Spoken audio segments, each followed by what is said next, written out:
New Order, and Here to Stay on XFM 104.9. Well, we're here to stay, aren't we, Steve? True enough. Well, for another 4 weeks anyway, then we're off. Then 4 more shows. They'll have to order a new DJ. Alright? That was genius. Hey? Oh, wow, it's as simple as that. I'm Ricky Gervais, Steve Mitchell, and Carl Pilkington. Oh, man. Did anyone, read the, Guardian yesterday? It was Steve's big we were interviewed together. I've never been interviewed before in the paper. I've certainly never had my photo in a national We were very paper excited. We loved the interview. It was talking about our top 10 albums between us. We loved it. We talked really fast, like school kids. We were excited. It was a great interview, and all the way through, it was Ricky Gervais with his writing partner, Steve Mitchell. Stephen Mitchell. It's not even like Merchant. He phoned me up the night before and he was gutted, and I know it's awful. And it was big letters and just all the way through, and the caption, and it's just like, oh, God. But it's embarrassing. Do you know what I mean? It's embarrassing because it's like I was trying to get in the paper. I couldn't believe my luck. And then that just draws attention to the fact that I'm not a celebrity and consequently they can't even remember my name. But the worst thing was that, one of my favourite albums of all time, I said in there, was, Blood on the Tracks by Bob Dylan. And I said, because, you know, I think one of the most beautiful songs ever is If You See Her, Say Hello. And of course these people were sort of transcribing it from, you know, a dictaphone. It came out, my favourite song of all time was If You See a Sailor. If you see a sailor. Oh, hello. Fruity. Oh, Bob Drillboyd's, up on the trap with, where's the sailor gone to? With Ricky Gervais and Stephen Mitchellings. Oh. But I don't know, they must have thought my name was Mitchell all along. They obviously never knew. The evidence is there. But I don't know why, it was like they reported in the paper that we'd been nominated for a Sony, and it said, Ricky Gervais, who hosts the breakfast show on XFM, and it's that sort of, it's just guessing. It's like, presumably someone's gone, does he host the breakfast show? Someone's gone, yeah. And that's their research done. Yeah. But there was a thing about, The Office set in Swindon. That's someone going, just write an article about The Office. Where's it set? Swindon, I think. Is it? Yeah. Okay, that'll do. Yeah. Yeah. Even we research the show now and again, don't we? Yeah. Even we look things up. Well, actually, people phone in. Usually that fella. What's that fella's name that calls in who's not got the website? He's got a funny name. Oh. Gilbo or something. James. Phone in if you remember what his name is. Yeah. James at Lose Control. Yeah, what's his surname, though? Oh, for goodness sake, this is just gonna be interesting to him. Yeah. And his friends. Oh, yeah. Oh, yeah. You remember? We better play another record. Yes. I'll tell you what, if Johnny you like Mango. Mango, that's it, yeah. Now, if you like Elvis Costello's Alison, or maybe Rick, I do. Freeze, My Brother Jake, One of my favourites. stay tuned. Badly Drawn Boy, Silent Sigh, Cracking tune, that. XFM 104.9. Maybe there'll be a few Silent Sighs around London on the 4th of May when, that's it, we're off the air for 3 months. Yeah. Wow, you're really getting into the DJ patter today. Yeah. Brilliant. Yeah, it was good. Yeah. Slick It's only links. taken, what is it, 5 years? Yeah. Now you're finally as good as Foxy. Coming up, Yes. that anecdote that Carl didn't get to last week about Neil Armstrong. Oh, right. I can't wait. It's because he took 3 links telling us about the horse. Yes, of course. The horse. Think of that. Wow. I went out with Carl on Thursday night. Right. Right. It was one of the most enjoyable nights. We just, went out for about, 5 or 6 pints, a little crawl, and adventures happened around Carl. Yeah. And just me sitting talking to him was just incredible. I'm thinking that a competition would be win a pint with Carl. Yes. That would be a hell they of a just gift. have to go for a pint and they can ask him anything they want. Yeah. He's just great. We met my friend, didn't we? Tell him all about that. Oh, yeah. Yeah? What? Did you enjoy it as much as Ricky, Carl? Yeah, there was things I learned as well, like, which was good. Okay. You know his mate Robin, don't you? Yeah, yeah. You'll discuss that later. I'll tell you later about. He's got all his near-death experiences to come. Win a pint, and of course coming up, Carl's homework was, the quotes, and Carl's come up with a great idea to show that anyone can do quotes. He's invented a thing like faking it, where he's got 2 real quotes. Right. And he's made one up. Okay. And he's gonna fool us. I bet we won't be able to tell. Brilliant.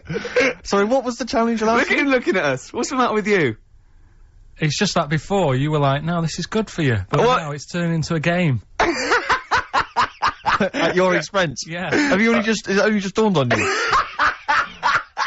Carl, well, I'm joking. It's great, honestly. It's really good. What was the Carl challenge last week? You said it, I thought we did the quotes last week. No, but I gave him a book on Happiness. happiness. It's all about happiness Right. and what the pursuit of happiness, and it's in sort of like quote form and everything. But Carl's gonna do a couple of ones and faking it just to show.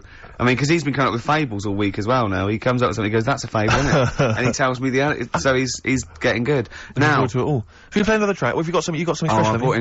in, I saw, Elvis Costello and Jonathan Ross a couple of weeks ago, and he did just an acoustic version of Alison, and I forgot what an amazing song it is, and it's just, he's fantastic, he's the man. Listen to this guitar sound, it's so beautiful.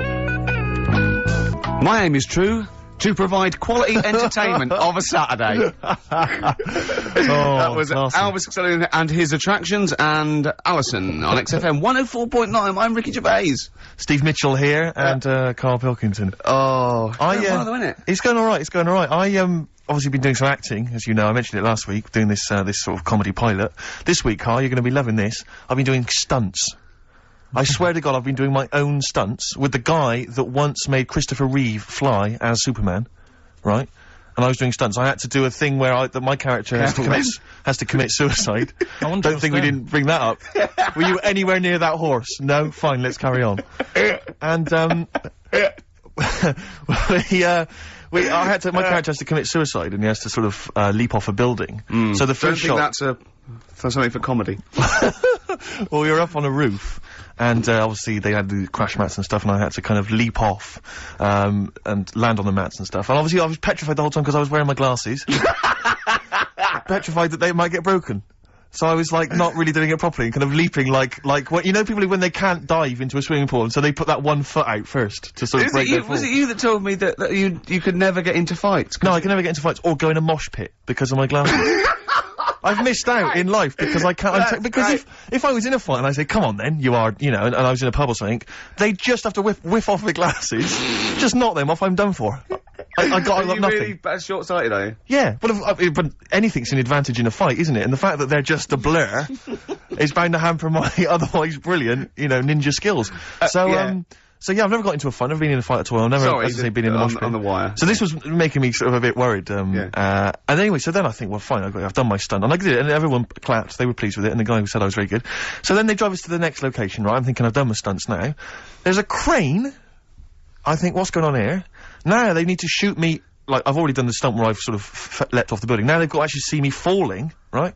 So I have to get strapped in with this huge belt, and they clip wires onto me, and they hoist me about 30, 40 foot into the air on this wire, and I have to, and then they drop me at great speed, and I have to scream and shout. You know, it was partly acting. And, Glasses on? Glasses, by this time I'd managed to get some wire fixed to my glasses so they wouldn't come off my head. I assured They were stunt glasses. They were They were doing their own glasses. stunts. Exactly. Yeah, okay. So they hoist me into there on this thing. They do a couple of sort of demo versions, you know, and just gradually ease me up higher and higher so I kind of become acclimatized to it. And, they get me about 30 feet up, and they got these huge crash mats, like those great big ones you always see kind of stunt people have. And they set up the camera and stuff down below, and while I'm up in the air dangling there, they remove those crash mats, and they replace them with those really thin ones that you always see, like, teenage gymnasts using on Blue Peter. Do you know what I mean? The really thin ones they used to have at school, right? And I'm looking down at this, and I'm thinking, now, they may as well have shouted up, if you fall, you're done for, but we might be able to protect the equipment. Do you know what I mean? It was so rubbish. But you weren't going to land on the floor, presumably. Well, the idea was that the wire would stop that. Oh, I see, but there was no that was their safety. That was the safety net, Why no? did they not leave the real ones in? Because they had to, I don't know, for the shot and stuff, they had to be able to do it. But anyway, what was particularly joyful is one of the other actors pointed this out, right? This is the, this is the health and safety statement from the stunt guys, right? And they obviously have to write up this health and safety statement about how they do it. And it says, "We confirm that we have proper safety policies, procedures to comply with the Health and Safety Act 1974, and that we will not do anything which compromises the health, safety and welfare of your production crew, actors or members of the public. If the above situation changes, we'll advise you immediately." I mean, if they think that maybe they do want to hurt members of the public, look at that fat one over there, just try and hit her and bring him down. Don't worry about that one. Don't worry. She can take it. She can take it. But, so that reassured me, obviously, and, now my whole body's racked with pain. Limbs, arms, head, neck, unbelievable. Well, Is the shot worth having? I mean, probably not. you'll wish you Do you know hadn't what the even- cameraman whispered to me? The cameraman whispered to me, he'll probably never use it. Yeah, Steve, you'll wish you hadn't told that wimpy tale when you hear just three random tales of near-death experiences that Carl told me. Right. Coming up.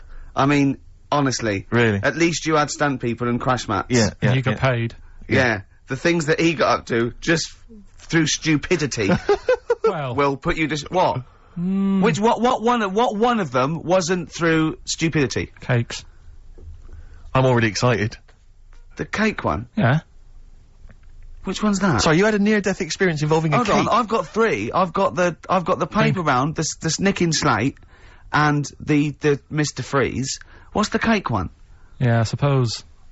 The cream cake. Oh! Yeah. Right, Play now a you're record. talking in riddles. Play Can a you have these record. next? Yeah, play a record. Cooper Temple Claws. Who needs enemies? Good question, lads. Nobody. This is XFM 104.9. I'm Ricky Gervais. Oh, they should print a little book of those. They're great. Oh, how you can relate any song or artist to anything else. Easy. Joyful. Easy. Well, yeah, so, me and Carl went out, for a beer, and it was great, wasn't it? Yeah, enjoy We started off, and you met my mate, Robin, didn't you? Yeah. And, some of the stories. Do you want to tell Steve some things about Robin that you Robin. learned? Do you know him well? Yes. Well, do you know about his worm problem as a kid? Go on. Right. What I can remember is he had worms as a kid. Not sure how you get him. He never answered me. He was getting a bit touchy about it. Right. This is like the second time I met him. I think he was a bit annoyed that Ricky told me about his problem. What Yes. now straight away, you not being there, instinctively, what do you think went on with this story about worms? My suspicion is rather like when you told a group of people that Robin had once suckled milk from a cow's udder. Yeah. He told me that. Yeah, did he mention that as well? Yeah. Yeah. My suspicion is that, like the cow story, the worm story is not true. But And Robin- why would he get so sort of uppity about it? Well, Because it's not true. imagine if that wasn't the first time he'd done it. Imagine if he did that every single time he was with somebody for the first time and Robin was, just met them. He will tell that story to anyone. But they do say there's no smoke without fire. Oh, Robin! I also told him... That's a fable. I also told him that the way Robin cured these worms Yep. was because the doctor told his mother, right, to hold a piece of ham or cheese near Robin's anus so the worms would come out for the food, and he believed it. I'll tell you why, though. I said to Robin used to sit on spam to try and get the worms out, and he believed it. But Steve, right, do you remember that story about 3 or 4 years ago where there was some bloke in the army, he went away to somewhere, Vietnam or whatever, he was messing about in the woods, Messing about in the wood. Shouldn't he have been fighting? whatever, Yeah. right, and he walked through some lake, and I think he'd cut his toe or something on something, and some worm of some sort crawled in the gash, Yeah. and it was in his body, and the doctor said, we've got to get this out of your body. So what they did was, they said, right, the thinnest part or something of your body that things can crawl through is on the top of your head. So they wrapped Where some the skull is. so they wrapped some bacon. No, they didn't! They did. That's all that right. thing. So Everyone. he's gone in by the toe. So what we do is, I'll tell you what, that worm's probably heading straight for the head. We'll put a bit of bacon on it. The thinnest part of the body is the skull. Of course it's not the thinnest part of the body. It's where your brain case is, isn't it? It's the skull. There was a reason for it, and it was like they stuck some bacon on his head. And As ever, the vital piece of information, i.e. the reason, Carl seems to have forgotten. because the worm was in his body, and they said everyone likes to smell of bacon. Including even worms. a worm. Again. Even a Vietnamese lake worm. They Oh, they love Remember bacon. last week when I said about the little fella with the bone with no brain, and you were proved wrong? No. Please. No. We were saying it wasn't a little fella. We were saying it was a stillborn child. It wasn't a little You're fella. changing it now. You weren't having any of it last Right, week. hang on a minute. I'm getting confused. There was a Vietnamese snake that went inside of a No, soldier. worm. A little, like, maggot or some sort that you have to get out of your body because it causes problems. Yes, and so in order to get it out of the He runs body, amok. they strapped bacon to his head. Yeah. That is great. This doctor. And did that work? I think so. They had a picture of him smiling. Oh, God, what, the worm or the bloke? The bloke. Oh, dear. Honestly, I hope someone knows the story. And I Right. can it was about 3 years ago, I reckon. Okay. And, yeah, it did work. GI bacon. So this is why when And so what, the worm burrowed out of his head to get the bacon? get to the bacon. Right. That's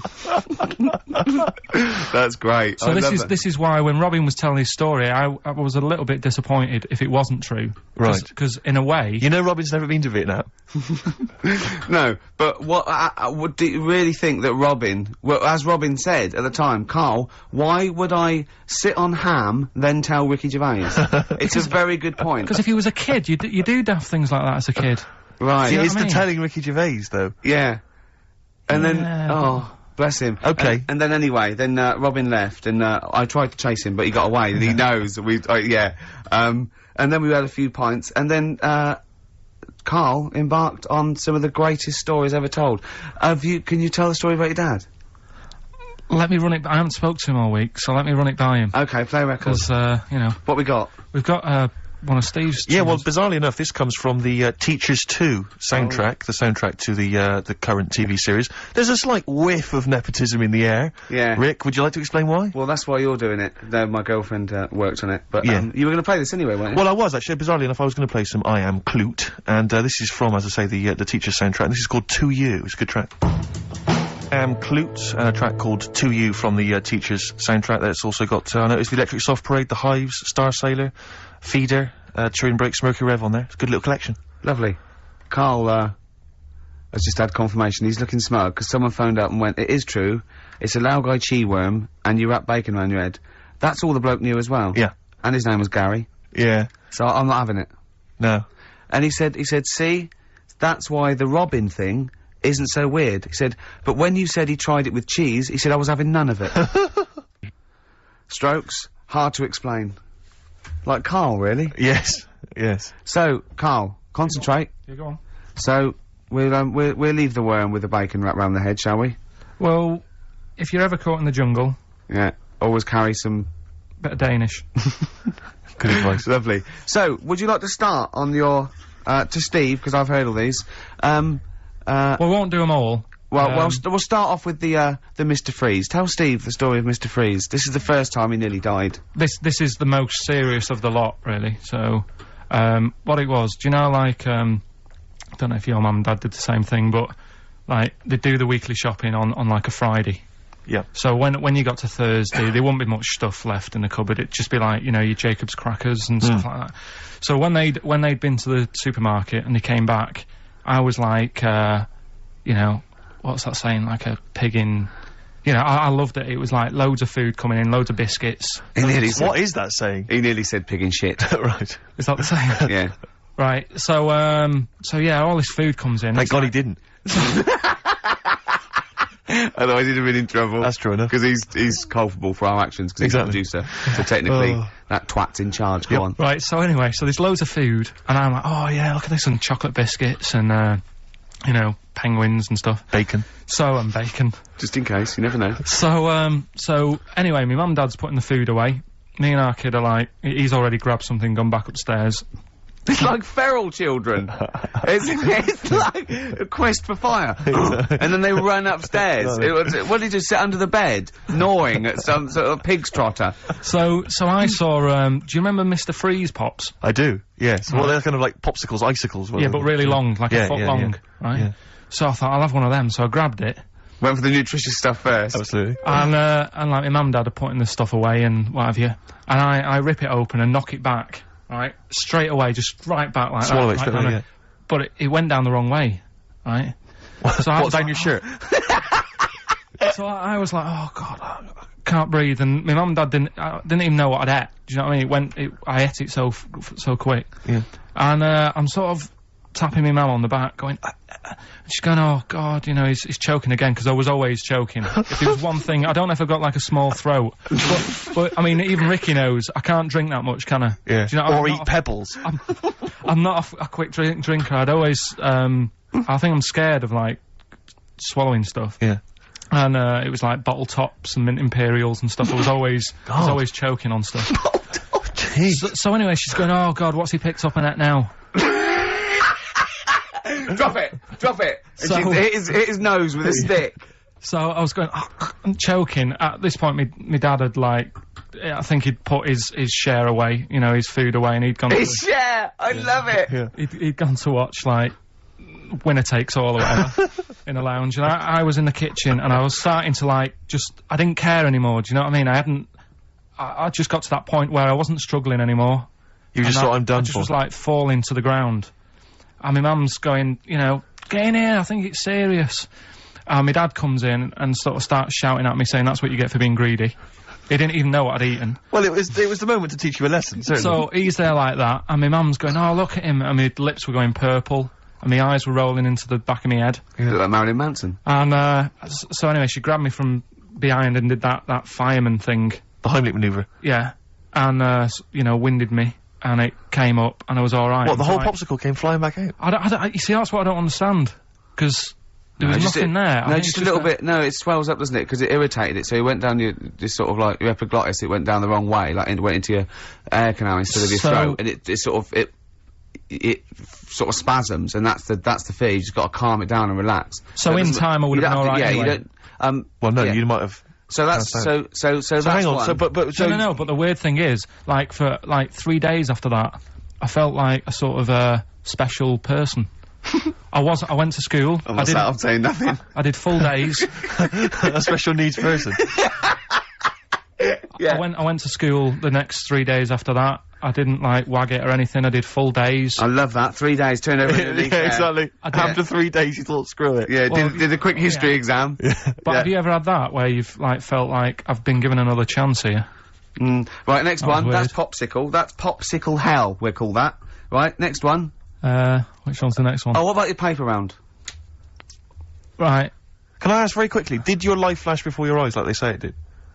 No, I just sort of went really calm and like, I'm ready for this now. Right. I wasn't bothered, do you know what I mean? You had no regrets? No. It was weird. It was really weird. Yeah. But anyway, the paper round one. Paper round, I'd still say it's the best job I've ever had.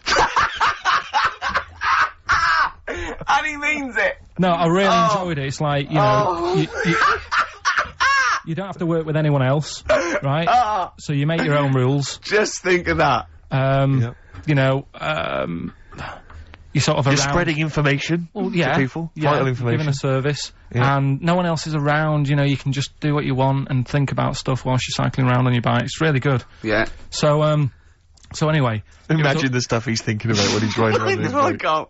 Oh, so getting in the head of a salamander. So anyway, I loved it, and even though I only got like 50p a day, right, no matter what the weather was like and stuff, I used to get up at 4:30 and go and do the round, and Why'd you get up at 4:30? Because I wanted to watch the Pink Panther at 5:30, so I wanted to get me paper round done. I said, why didn't you watch the Pink Panther? And then he went, oh, I can't sit there thinking I've got my paper round to do. He'll ruin it for him. Yeah. So is it a good job or not? So 4:30 I was up and about, and this morning it was like winter, really bad winter, bad snow, you know, freezing cold, really windy and all that. And my mum said to me before I went to bed, she said, don't be getting up tomorrow, I'll give you the 50p. I said, it's not about the 50p. So, you know, people want the papers and stuff. So, conscientious. So anyway, I went to bed thinking, you know, that's it, I've told her I'm still going, so, you know, whatever. Go to sleep, get up in the morning, and, put all my kit on. And I used to have layers of clothing on because it was really cold. I had, like, a big anorak on with the fur on. I had, like, waterproof pants, and I got my paper round bag. And, I went downstairs to get out, and tried to open the door, and it was locked. Oh, God. So she'd locked it so I couldn't go out, so I'm searching around the house looking for the keys. She must have hid them somewhere. I thought, oh, God, you know, I've got the papers to do. So I thought, how can I get out? So I went upstairs, climbed out of the bathroom window. God. Right, and to try and jump out of the bathroom window onto the porch. But the problem was, I had so much gear on, I was like the Michelin Man. So I could hardly move as it is. Yeah. And I'm trying to get out the window, and I'm like, trying to stretch down like that, get my foot on the porch, and my bag got caught on like the hook of, do you know, like how you have a hook so you can put the window open? Right, yeah, the little arm goes on. My bag had got caught on that. I was holding on to the wall and my foot on the thing, so I couldn't sort of pull it away in case I pulled it away and then fell on my head. Yeah. So I'm stuck there. Dangling. My dad comes back from working nights. Yeah. He thinks I'm a burglar. Gets out his gun. So he's shouting and stuff, going mad and going, Dad, it's me. And he had to give us a hand using a... He's heard that wily trick in Manchester before. He had to help me using a washing prop thing. A big stick. What did he do? Well, he said, just hold on for your dear life. and I'll sort of push the paper bag off the hook. Why didn't you go upstairs and sort it out? It was at that point where I was in the middle, there was nothing you could do, do you know what I mean? It's at that point where you've just got to make a decision. Yeah. And by the time you got upstairs, who knows what might have happened. Sure. Do you know what I mean? You've got to act there and then, no messing around. Yeah. So... And you could hear downstairs, now here he is, the Pink Panther. Yeah. Dad! Hurry up! Panther, ever so pink. Oh. So that was close to death, because I must have been about 30 foot in the air. Yeah. And I would have, you know, that would have been nasty if I fell to the concrete paving, so... Well, there's more to come. Should we play a record and come back to this? Because he's got more. Oh, yeah, no, there must be one of them where you did fall on your head. This is the one I'm waiting for. There's got to be one. That would explain so much. Yeah. I nearly broke my back. Jeez. Once. My dad said, I bet I can't kick me height. And I said, I bet I can. And, I don't remember this. You didn't tell me this one. I bet you can, what? I was in the garden, summer's day, and it was that era when, like, doing kung fu and all that was really popular. Sure. And I was, like, messing about in the garden, punching the tree and stuff. And my dad said... What a kid he must have been. My dad said, I bet you can't kick your height. Kick your height? What, you mean kick as high as yourself? Yeah, so I must have been, like, 5 foot or something then. And, I said, of course I can. So I bet you can't. But instead of doing it on the grass, I did it on, like, the concrete bit. Kicked it, actually did it. I went, there you go. But then, like, get my foot down quick enough and land on my back. You paused to say, there, I've done it. Yeah. As opposed to putting your foot back on the ground. And landed on my back, and I'd still get back trouble now. Do you? Because they say that, don't they? So, to cut a long story short, he gave me about 4 or 5 near-death experiences, and he went, and the whole point of this, he went, so that's why I think I'm gonna die of something horrible, like cancer. And I went, why? He went, right, you ready for this? Yeah. He said, well, I don't check my balls. Wait. He said, I don't like the feel. Carl, always check your balls. Do you check don't like the feel. Why don't you like the feel of your own balls? They just... I mean, you know that I don't like bodies anyway. Right. Do you know what I mean? It worries me a bit that you've got all that going on in your body, right? And your skin's keeping it all in place. Stop. We're going down a whole other avenue of discussion. Let's play a track, let's come back to it. Oh, right, I've brought in this, this is, free. You know, you'll know from the jeans commercials. Yeah, All Right Now. Long time ago, All Right Now, yeah. But this is a great little track. This is, My Brother Jack. Stereophonics, Vegas 2 times, XFM 104.9, into the last hour. Yeah. And then 3 shows to go. That's true enough. Until we're off the air. I'm Ricky Gervais. With him, Steve Merchant. Carl. Oh, yeah. Alright? Yeah. Go on, tell you, we cut short last week, weren't we? You had an amazing story about Neil Armstrong, didn't you? Well, we've been doing quotes, haven't we? Like, famous quotes. Sure. That have, you know, gone down in history. Yeah. And, I was saying, you know, quotes don't really matter. It's more the situation that you're in than the quote itself. Go on. So, like, Neil Armstrong, if he'd have said, you know... Tie bacon round your head. I'm as happy as a pig in dust. Yeah, that would have still gone down in history as, like, being the thing that Neil Armstrong said, wouldn't it? Yeah. Yeah. But... Space is driven in mental, probably would have been but he chose to say something profound and meaningful, to befit the situation. It's, well, he got it wrong, actually. It's, a small step for man, one giant leap for mankind, but he was meant to say... Yeah, we discussed this last week, Rick. Stop showing off. Well, no, but people might have been listening last week. Yeah, it doesn't matter. I can't imagine people... we better tell him every week, then. Yeah, but he said, he should have said, this is one, small step for a man.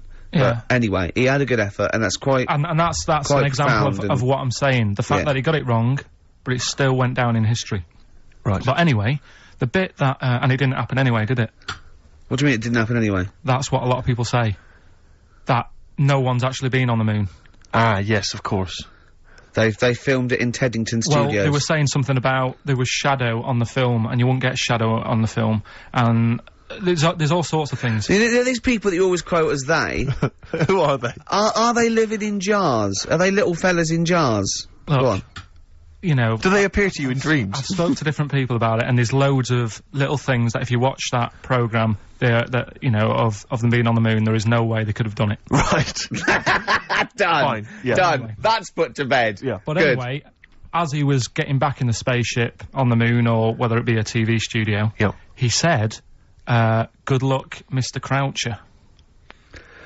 Right. Have you heard this? No. And the reason he said that was because when he was a young kid, and he was I think it was Croucher, but when he was playing as a young kid in his garden, he was playing baseball with his mate.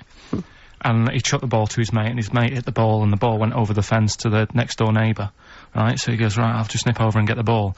And as he was getting the ball, the window was open to his neighbour's house, and he heard, like, the woman shouting at her husband, saying, I'm not going to be giving you, a bit rude, so if you've got a kid in the car or whatever, turn it down.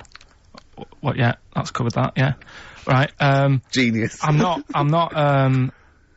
no matter how many times you ask me, I'm not going to be giving you oral sex. The day I do that, man would have walked on the moon. Right? Yeah. He grows up, he gets on the moon, and he remembers all that story, and as he gets back in the spaceship, he says, good luck, Mr. Croucher. Now, do you know, we'll have to say, I've heard that story before, but when I heard it, the woman said, the day I give you a blowjob is the day the boy next door walks on the moon. Which makes it all the more profane. Impossible. And enjoyable. Yeah, and unlikely. Yeah. But yeah, no, I've heard the same story, Carl. Yeah.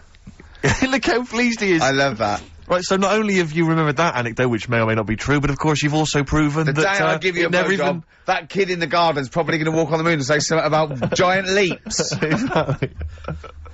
But, yeah, you must have heard the thing that it never actually happened. Yes, we've all heard Yeah. it. We've all dismissed it as nonsense. And moved on. Yeah. Yeah. And got on with our lives. Right, Carl. What? Should we do, White Van Man?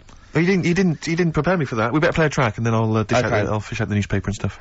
This is a good little, a little bootleg track here from, Meats and Poultry here. They've, mixed, A with, Outcast. Right. Chorus is great. Is it highly illegal? It is. So people shouldn't rush to their tape machines now and press play Okay, and so record. whatever you do, don't record this now if you're recording it. Hold on, don't say anything. All that bootleg's going under the name of, Nothing, Miss Jackson, I think, by, Meats and Poultry. So there you go. I do love these bootleg things because they're so pointless, but they're so enjoyable. Yeah, it's great. It's fun to do. Yeah, exactly. Really good they're fun. great. But, not as much fun as White Van Carl. White Van Carl, absolutely. Do you want to explain the premise? Well, we take the Sun asked someone else and asked Carl. It's as simple as that. That's The that. Sun have just taken a normal person, we flipped it. We're gonna ask Carl the same questions about the week's news. Yeah, just basically your opinions, Carl, as ever. What do you make of, well, obviously the big news, David Beckham's broken foot? Is this a big concern for you? No, I mean, it's sad, you know, it's sadder for him more than anyone, because, you know, to like, be in the World Cup is, like, the main thing for him, innit? Yeah. But he's still a young lad, and, I don't think he'll give up. I reckon he'll still turn up. He'll be alright.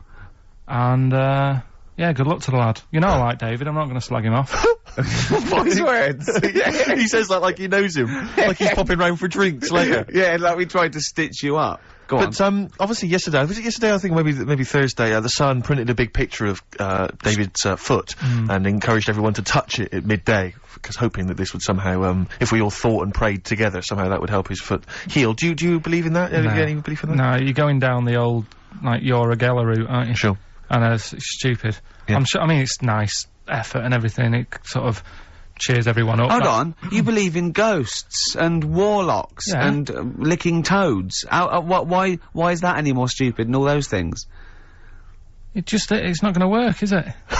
Alright. Fine. It's rubbish. Okay. Okay, what about this then? There's, apparently now available £1.5 million apartments available on an exclusive ship which sails around the world. Yeah, it's like, What do you make of that? it's a huge thing, and you live on it, and it's, I mean, in theory, How big is it? it's mental. Do you know It's when- like Huge a luxury town liner. centre. Do you know how, Because- like, people said that the Titanic was the biggest ship? Was that only then? They've got Yes. bigger ones now, haven't they? Yeah. A lot bigger. Oil tankers are much bigger, and, yeah. No, but actual Liners are big. Yeah, it was the biggest then, yeah. Because my mum told me that there was one that was that big that it had, like, rough areas on it.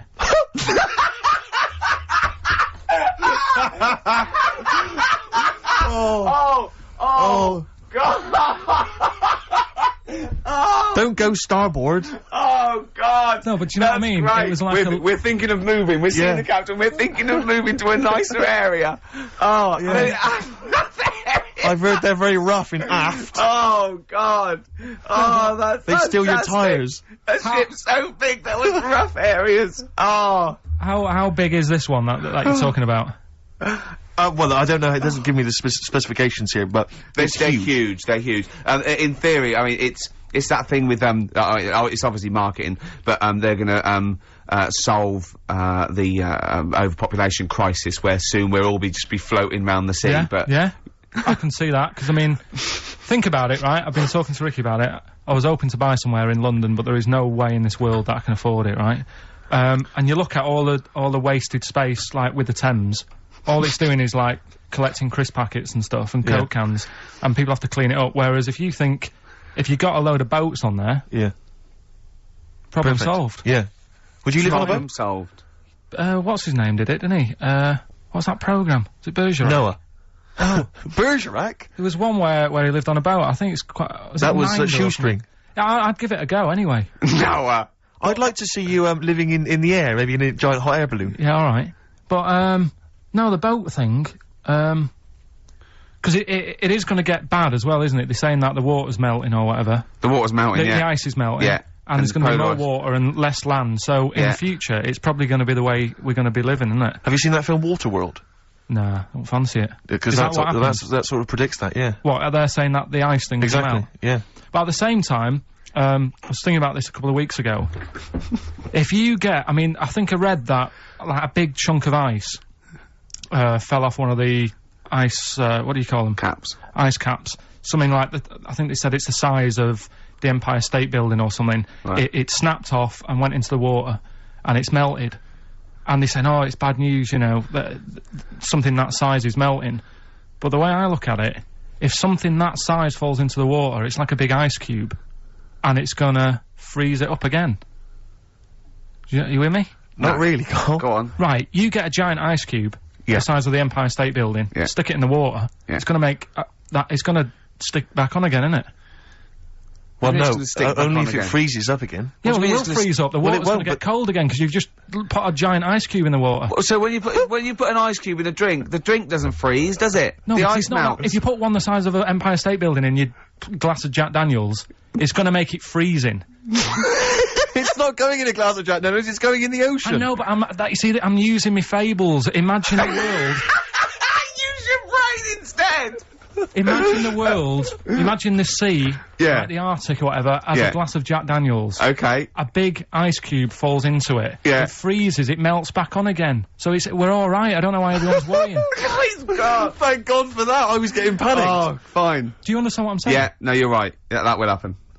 Should we play some more music and then come back to White Yeah, Man Carl? this is better than ever. This is dynamite this week.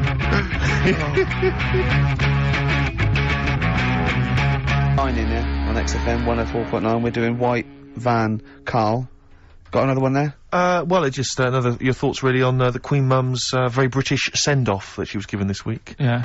What do you make of all those people queuing up to see her? Did you think that was incredible? Right.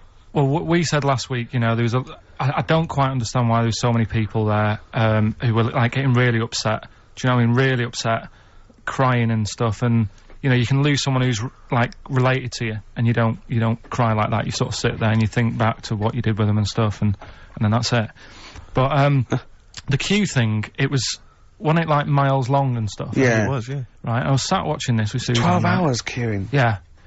It never got to And- 12 hours. It did, but It that was did. the estimated time. Now, But how you know- long is a queue when they're just, like, you know, walking along? Think how far you can sort of, like, you know, stagger in 12 hours. Incredible. It's been ridiculous. God. Yeah. But, again, you know, if they want to do that, it's their time and that, innit? And Yeah. it was at the weekend, so they could have... It's not as if they got out of work to do it. No. You know what I mean? They used their own time, so good on them. But I thought, right, what they could have done... Remember when I studied Che Guevara? Yep. Yeah. Right? And don't be offended by this, it was just an idea, because they did it with Che Guevara. Remember when they cut him up? Yes, Remember? they cut him up, yeah. What was the reason for cutting him up? Well, they cut up Che in order to try and, you told us that they were going to send bits of his body to Fidel Castro and various other people, wasn't that right? As a warning, wasn't it, though, to all the people, like, one to... Yeah, my understanding was that they cut him up in order to, so they could bury him in different places, so that there'd be no shrine. There'd be not one place that you could go to in order Right. to Well, a sort little of make bit it into like a monitor. that. A little bit like that. I've, like, I can 6 vaguely queues. see where this is going. 6 queues, and it's like, number 1, you can, you know, go and pay respect to her head, or whatever. Oh, God.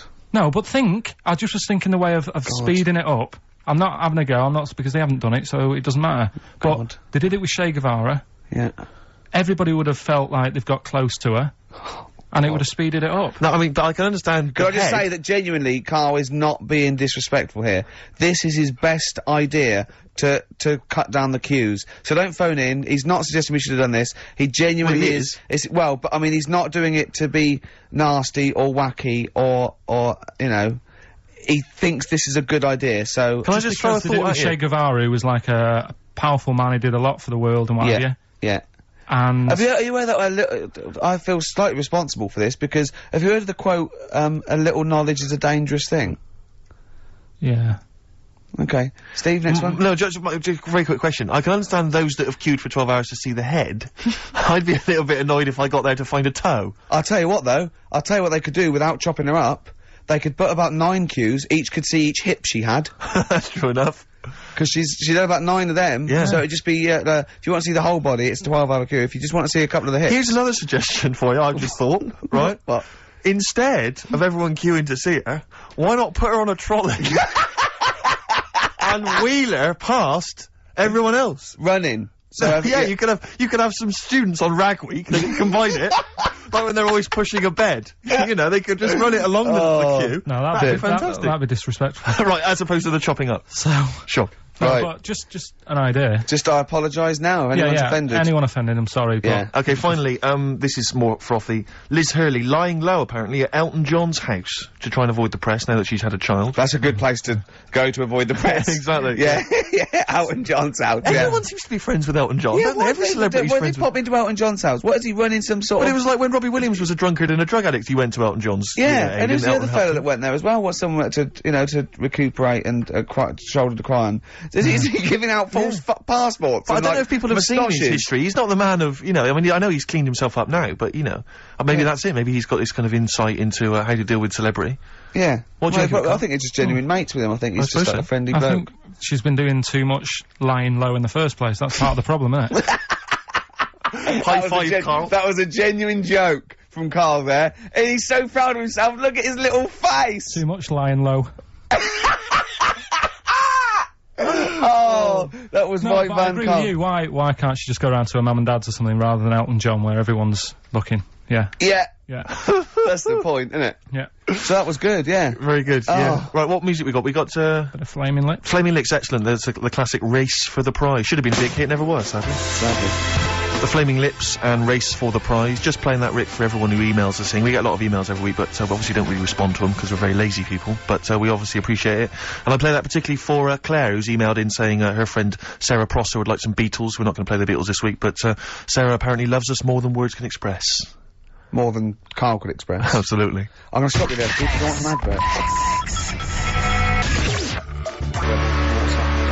Spread your love on XFM 104.9. I'm Ricky Gervais with me, Steve Mitchell.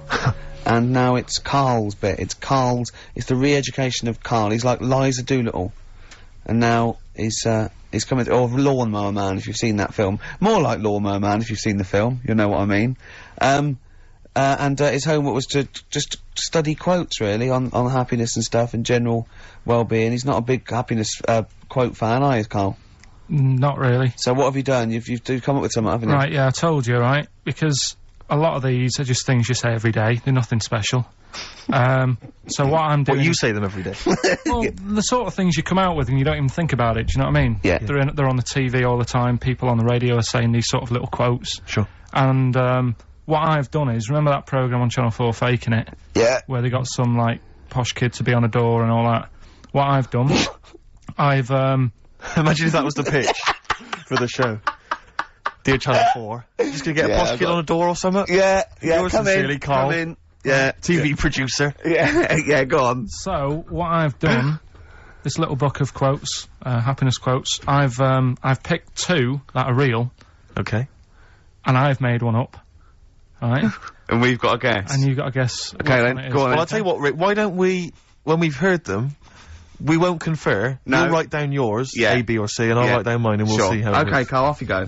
Right, and just because I'm looking at this book, it doesn't mean I'm actually reading. No, I know, Don't worry, no. we're clever. No, we know, we can't see yet. Like, call my bluff. Yeah, go on then. Nothing is worth more than this day.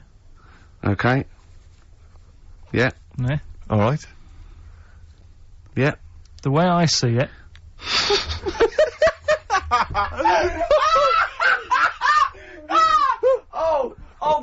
My head's gonna burst. No, hang on. My head's gonna burst. No, Hang no, on. this might not be Carl's. It might not be. How do you know I haven't tweaked them a little bit? Yeah, good Okay, point. fair Good enough. point. No, good point. The way I see it, if you want the rainbow, you got to put up with the rain.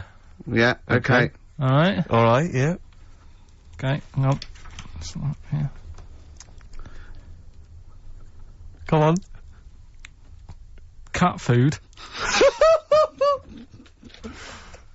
Cat food, go on. It stinks a bit, but if you don't put up with the smell, the little kitten will die. Steve! I don't know what to say! I don't know what to say. Imagine this in faking it. Imagine their faces when he says that and they're going, oh my god. Oh. Carl, play a song, mate. We'll have to confer on this one.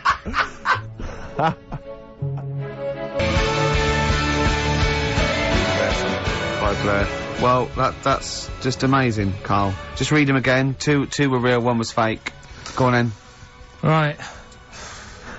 First one. Nothing is worth more than this day. Excellent. Next one. What does that mean? Well, cherish now, cherish your time. Okay. Because you can't get it back, and Yeah. you know. That's the way I saw it. Carpe diem, whatever it is, seize the day and all that. Okay. If you want the rainbow, you've got to put up with the rain. Yeah, of course. Yeah, rough with the smooth. You know, it's not all plain sailing, but you know, rainbow's beautiful, but it comes because of the rain, which you might not like. So Yeah. make the most of everything, and yeah. Good. Cat food doesn't smell good, but if you don't put up with it, then the little kitten will die. Right, no, Carl, that is a good effort. Now that one's yours. I mean, obviously, right? Right. Right, no, but it's a good effort, right? I mean, it slipped seamlessly into the others. Yeah. Don't think it didn't. No, but it's good. I mean, we knew it was that one, but, what I will say is, it's good, but what you don't know, maybe subconsciously, is, I mean, it's very similar to, the putting up with the rain and the rainbow, but that's good. Why do you think that? Well, What does mine mean? well, even though it smells bad, it's good for something. Right, So see, that's I didn't look at it like that. What did you look at that? I kind of thought... Was yours more specifically about cat food, generally? Because you know, normally it's an analogy. Yeah, or a metaphor for something, you know, much bigger. Well, no, the way I I mean, looked at it- Dolly Parton, who I think did the rainbow rain thing, she wasn't specifically concerned about weather conditions. No. It was a sort of general idea. It's all about life. Yeah. It Well, exists. that's what I've done. Go on, I've used an everyday thing Yeah. and put it with today's problems, right? Go on. So, like, my girlfriend, yeah? She might like to go shopping for clothes. I hate it, Right. but because I love her, I put up with it, Ah, that's nice. yeah? Yeah. So, you love that little kitten, you can't stand the smell of the stuff you got to feed it, but because you love it, you go, well, you know, I'll put up with this just for a few minutes, and then I can, like, squeeze its head later and give it a little... Sorry. Can we go back? you know, stroke its head and stuff. Oh, right. Yeah. Sorry, it was a bit of a slip, was it? Squeeze its little head. Yeah. Yeah, well, that's just the thing that I do with cats. Put it in a bag and drown it in a lake. I can feed it and then I can throw it against the wall. Exactly. So you didn't see it like that, did you? No, that's very good. So it's about love, is it? It's about putting up with the bad things Yeah. for something you love. Yeah. Well, that's nice. then, that's But very Carl, good. you seem now to be convinced and rather smug that you've tricked us and that you've fooled us and that we didn't understand it. Well, but no- I say that's your fault, not ours. No, it's not though. I mean, look, that man in Forrest Gump, he was a bit of a nutter. And he came up with the life as a box of chocolates thing. Yeah. Now, if that was in this book, you say, oh yeah, brilliant, you know, good bit of work. But if he was sat here doing the show with you, Yeah. you'd be taking the mickey out of him. Sometimes I feel he is. No, but Carl, I could. In fact, if people are out there, we're too lazy. Could you write down everything Carl's ever said? Because I think we could publish that. Yeah. He said one today. He saw my salamander. It's not a euphemism. He saw my salamander, and it's just sitting there in the tank. Your exotic pet. Yeah, and he's worried about there not being a lid on. And he said, I went, what are we worried about? He said, well, he said it sits there for 24 hours a day, obviously planning to get out. Well, it's got nothing else on its mind, and it's the daft thing is, he has actually got the lid ripped up a little bit. Like, it's got nothing else to think about. And it'll be looking up there, and Yeah. it's going to get out. But what's the worst that could happen? What's Carl? it thinking? What do you think it's thinking, this salamander? It's got its eye on the DVD player. I could have Ian be down the market. Well... Oh, God. Are they dangerous? Can I just say something? Are they dangerous? I think the salamander's thinking exactly the same things as you. I mean, to look at you, you've got the same expression on your face. You know what I mean? You're dressed in green as well. You've got a little round sort of Hamburglar type head, like the salamander. Very similar. And yet I think you bonded with it, didn't you? Yeah, but I probably would have tried to get out, but my little paper round bag would just hang on the corner. Yeah. Listen, can we have more nepotism on the show? I know that we did that earlier with the teacher haven't got long, have we? We haven't. My housemate, you remember I was working out with him last week to Helen from Big Brother's Dancercise video. That's just frightening. Yeah, we've kind of let that slip a little bit, I've got to be honest. But anyway, he's joined this band. They're called Fujiya and Miyagi. Slightly difficult to pronounce, but anyway, this is a track that I think's been getting some play by Nick Luscombe and John Kennedy on XFM. They got a gig this week at the Pool on Curtin Road. That's 18th of April, Thursday. Let's play it. Can I just say I've got a fridge freezer for sale, 400 quid or nearest offer.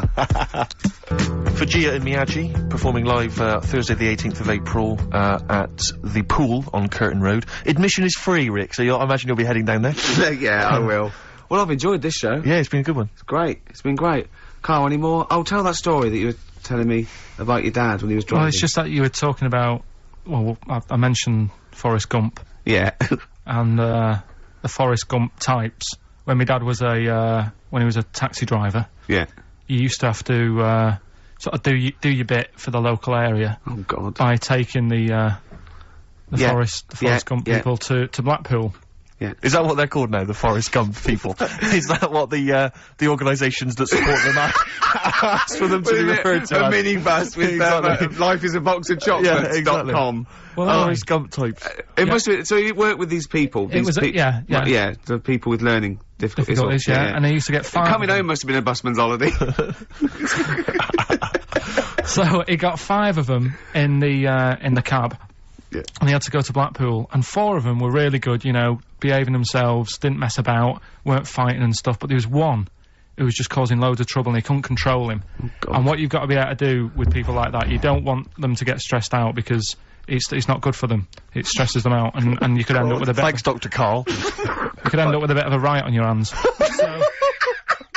So he thought, I'll nip this one in the bud right now, and he pulled up just on the outskirts of Blackpool, and he took the one out that was causing problems and put it in a wheelie bin. Oh, no. Oh, I'm sorry. I apologise. He did what? Oh, He did it for the good of the others. He put it in a wheelie bin. He was having a good time. He thought it was one of the rides. Can you stop saying it? Him. Yeah. He was having a good time, and once he calmed down, my dad went back and picked him up, and he was fine. He had a good time. What, he left him in there the whole time the others were in Blackpool? No, he left him there, not the whole day, probably about an hour and a half. In a wheelie bin? In a wheelie bin. Why couldn't he get out? Because, like, his arms were trapped on the thing. Some of those one... What, he tied him up? No, do you know, like, because he was a big fella, and, like, he managed to get him in so his arms were down the side like that, so he was a bit trapped. Wasn't he screaming and crying and stuff? He was making a bit of noise, but do you know what I mean? What, you feel served him right? Well, but anyway, I didn't really want to talk about it. He just brought it up because of Forrest Gump. Did his, family know about this? Is this the first time they'd have heard about this? He didn't get asked to do it again. Because he had another problem similar to it where he had a little minibus, and it was his job to take a load of old women to the bingo hall, and it was miles away. And he took him there. There was no problem. About 10 old women in a minibus. One of them was causing trouble, so he pulled over it. No, right, so he took him there, everything's fine, he dropped him off, they had a lovely night, right, they had a lovely night, won a bit of cash, coming back, it's a bit of a late night, and they all started moaning at him, going, I want to be dropped off here, take me there, I want to be dropped off first, I've got to get up early, blah blah, you know, my husband's expecting me, I'm already late, take me here first, take me there, and he just pulled up, in the middle of nowhere, said, get out.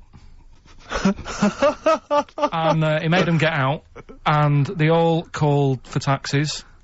They charged that company who was meant to be taking him home in the minibus, and he got the sack.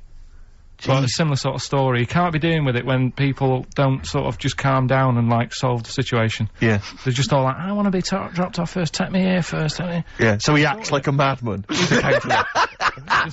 Oh, that's right, great. we've got a crack on, haven't we, really? Says so much. Yeah. Yes, Nick Drake, a song for the ladies this week from the album Brighter Later, At the Time of a City Clock. That's Goodbye. it. Yeah, Goodbye. see you next time. Bye.